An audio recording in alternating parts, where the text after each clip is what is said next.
So this is the part 8, which will end the Nigerian Tax Act, dissecting it for clearer understanding.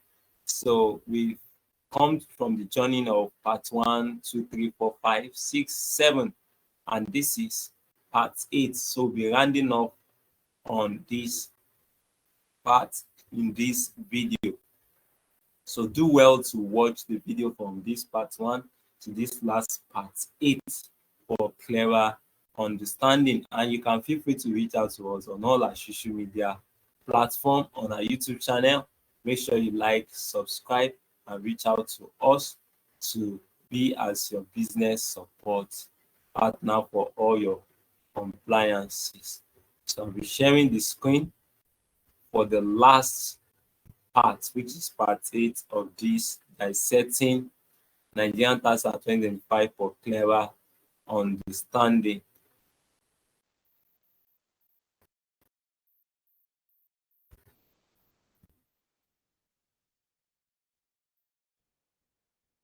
So in the part 7, we've given you stamp duties at instruments, their rates, and everything. So we'll continue from exemption from stamp duties. So what are the document instruments that are exempted from stamp duties? So the following instruments shall be exempted from stamp duties under section 185 of the Act. 1.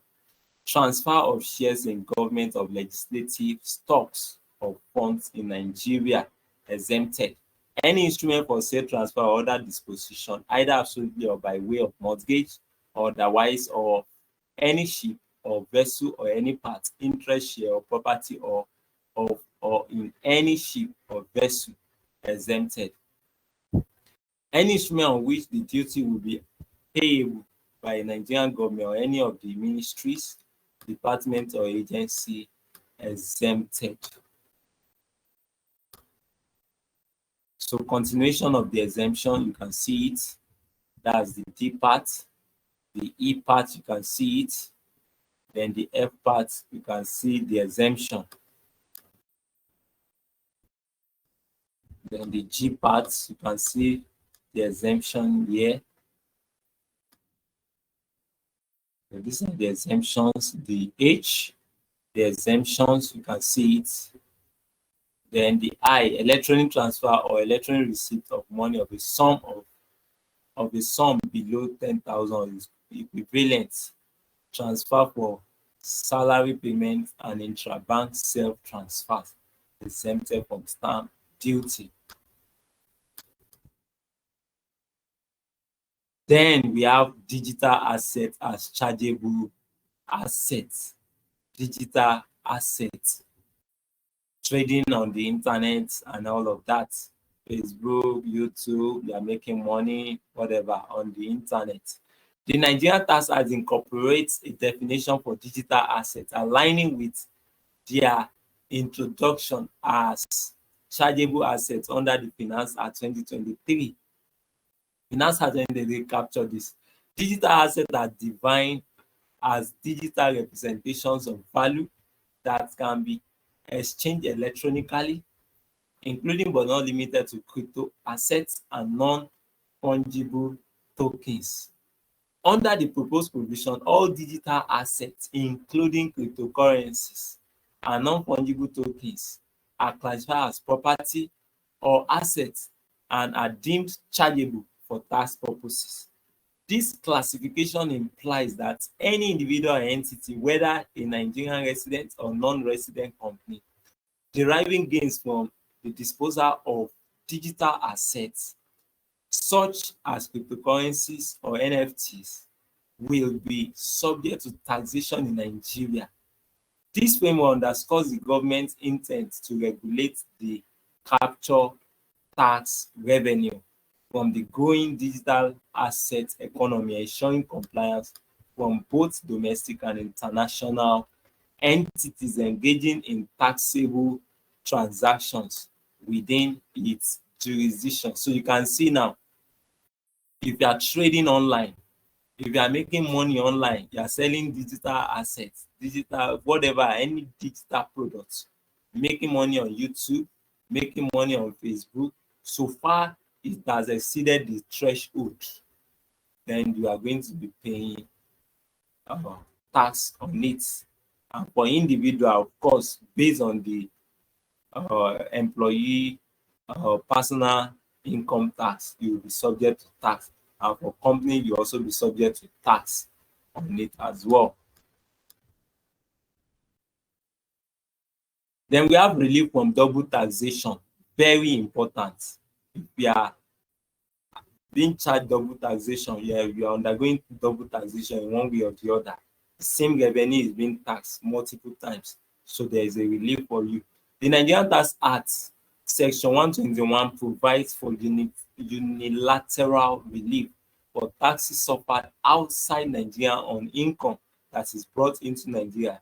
It provides for credit for taxes paid outside Nigeria, provided that the income is brought into Nigeria through approved channels. So if the money is brought through approved channels, you will have relief. This differs from the current position, which provides a deduction for taxes paid outside Nigeria. The Act further provides that double taxation agreement, that's DTAs, between Nigeria and any other country shall have effect upon domestication.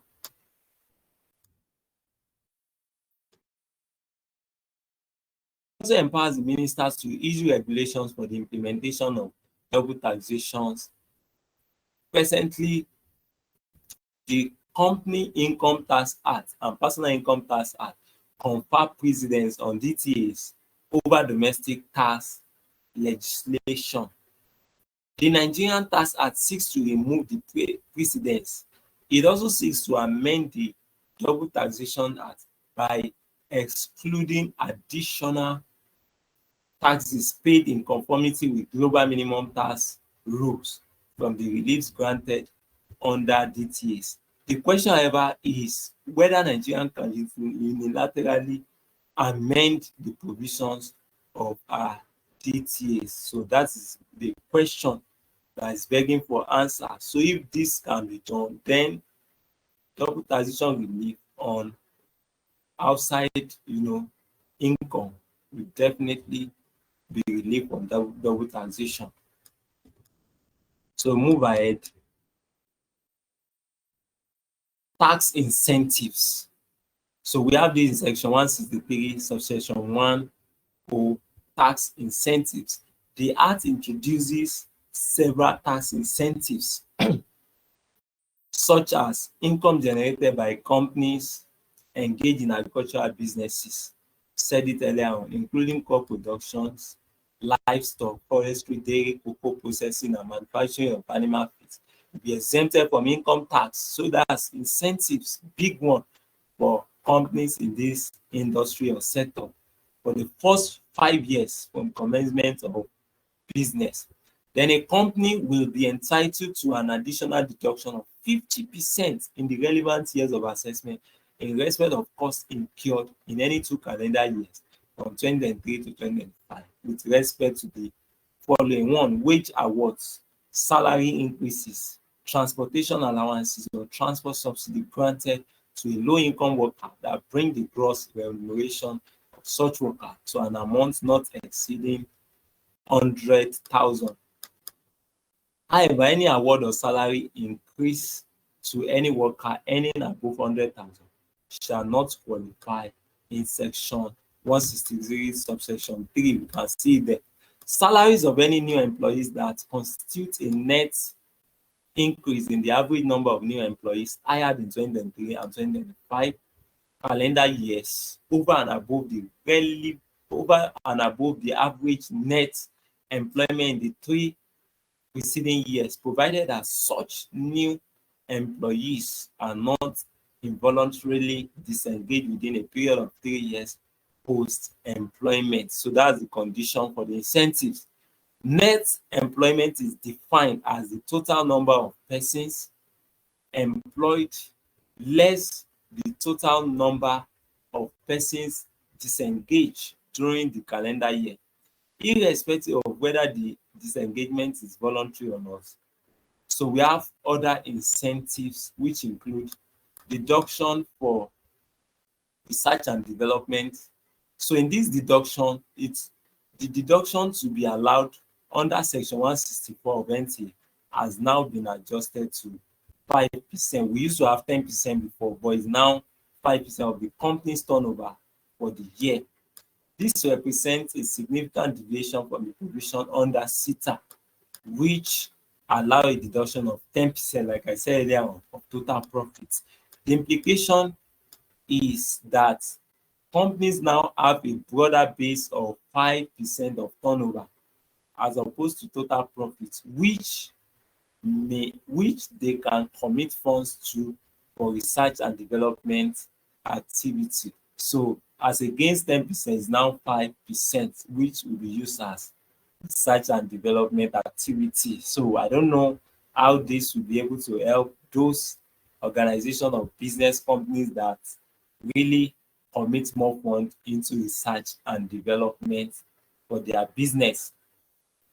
The NT also provides that where a company that has enjoyed this deduction transfer or sells the outcome of the research and development to another person, the proceeds from the sale or transfer shall be taxable. So this will now be under capital gain tax, which will be 30% on the gain.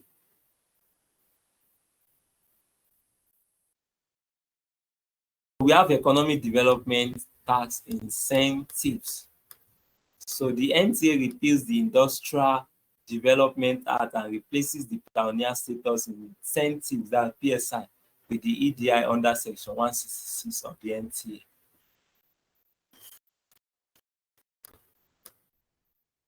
The scheme introduces a targeted incentives regime aimed at stipulating capital investment in defined priority sectors.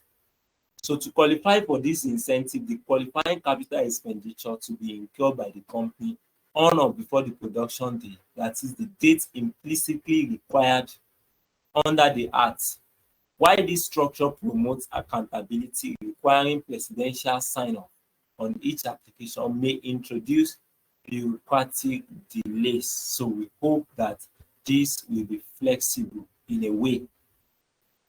The NT also replaces the complex and costly fee structure 3 under the PSI regime with a more equitable model of 0.1% fee on qualifying capital expenditure, capped at 5 million payable each on the NIPC and the Industrial Inspection Development, that's IDD. In essence, the maximum fee available to the NIPC and IDD is 10 million. That's maximum. Eligible companies are issued Economic Development Tax Credit, EDTC, of 5% per annum on each qualifying capital expenditure acquired during the 5-year priority period. So and on like that. So you can see it on the screen. So for the economic development incentives. So you can see it here. You can see it here. Let me bring it back. You can see it here. So it's the conditions and the informations for the economic development incentives. You can see here too. You can see the information. This is what we have. Economic development tax incentives. You can see what we have here.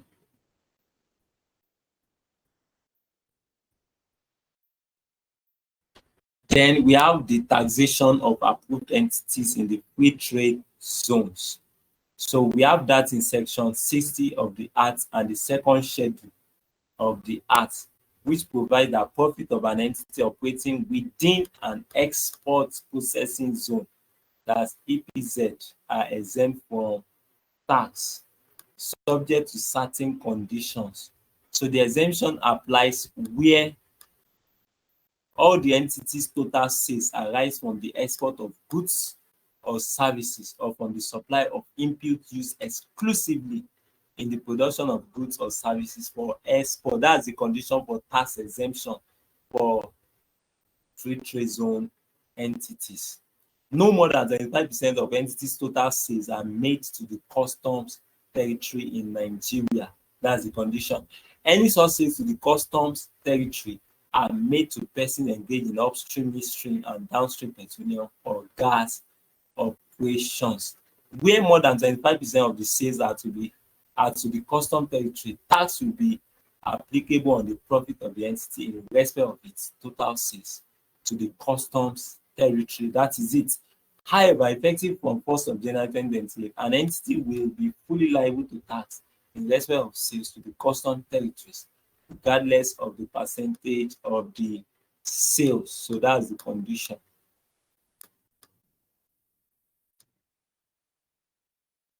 Then we have imposition of surcharge.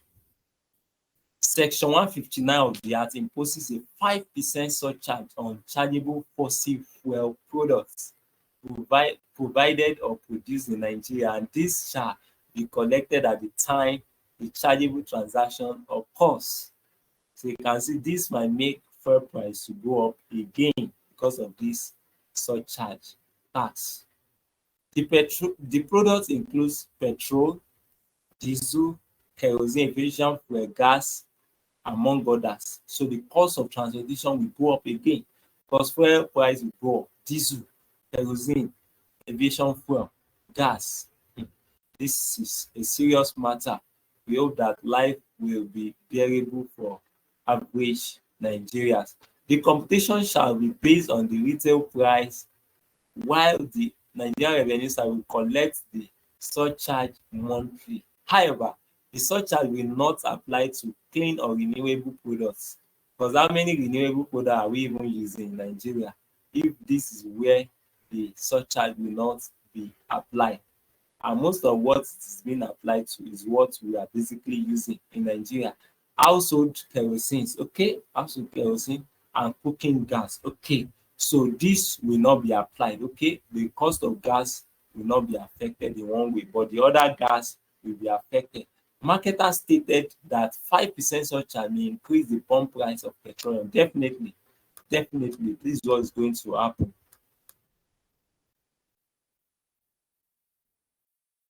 Then we have presumptive taxation. What does it mean? Presumptive taxation. Those that don't keep record of their business, they don't prepare account, nothing. The tax will just come and charge you. So according to section 29 of NTA, for all practical purposes, if the income of a person chargeable to tax under this act cannot be ascertained or records are not kept in such a manner as to enable proper assessment of income, then such person shall be assessed on such terms and conditions as may be described by the minister on the advice of the Joint Revenue Board in a regulation under a presumptive tax regime. So it's the tax authority that will just do best of judgment and charge you. So it's good for you to be keeping your record, or you can call us to serve as a tax consultant in giving narration to all your transactions and maintain a corporate account for your business. Separate your personal transaction from your business so that you'll be able to have correct record to get your correct tax liabilities. And where you will need to have exemption, you can have exemption or deductible allowances as it were.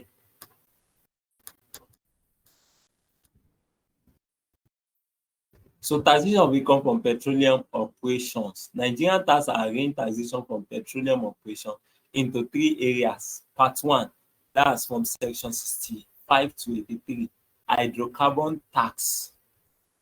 That's the petroleum operations. So hydrocarbon tax 1. This is imposed on upstream petroleum operations. That is oil exploration and production. So that is hydrocarbon upstream. Then it covers crude oil revenue, adjusted profit, and chargeable profit. Then we have part 2 from section 90 to 101. petroleum profit tax (PPT). So this will be charge on profit from petroleum operations, and it includes special provisions for associated and non-associated gas. That is part 2. Then the part 3, section 102 to section 119, that's deep offshore and inland basin production sharing contract (PSC). So it will be tax on companies operating under production sharing contracts, and then it covers investment tax allowance royalty for oil, cost oil, and tax oil allocations. So this is for the deep offshore and inland basin production. Then charges in HCT and PPT under the NTA. The first thing, deductible expenses. Expenses and assets on which VAT and or import duties are due but not charged or paid will no longer be allowed as a deductible expense and qualifying capital expenditure. So this will be huge. It will be huge tax liability for companies in this area that are not charging VAT or paying import duties. So pay all your tax in any category of business that you are. Your VAT, your import, you pay it so that you can enjoy your tax deductible allowances on your expenses for your business. So we are rounding off. Annual allowance on qualifying capital expenditure. The annual allowance rate for the 5th year of qualifying expenditure is 20%. There is no longer a requirement to keep a 1% tax residue. It's no longer allowed. So gains from disposed assets. So gain from disposal of chargeable assets by oil and gas operators with OML will now be subject to PPT. Non-associated gas incentives for greenfield development in offshore and shallow waters therein. Then gas production tax credits and allowances contained in Executive Order EO 40 issued by the President are fully reflected in the legislation. So requirement for local domiciliation of abandonment fund. The legislation requires upstream companies to domicile a minimum of 30% of total funds set aside for this decommissioning and abandonment into a local town to be eligible for tax deductibility. It's a condition which must be met. There is a further requirement for a bank to confirm the domiciliation, right? Then review of PSCs every 8 years. PSC will be reviewed every 8 years as against 15 years we have before from the date of commencement, and every 5 years after, provided the DOIB PCA.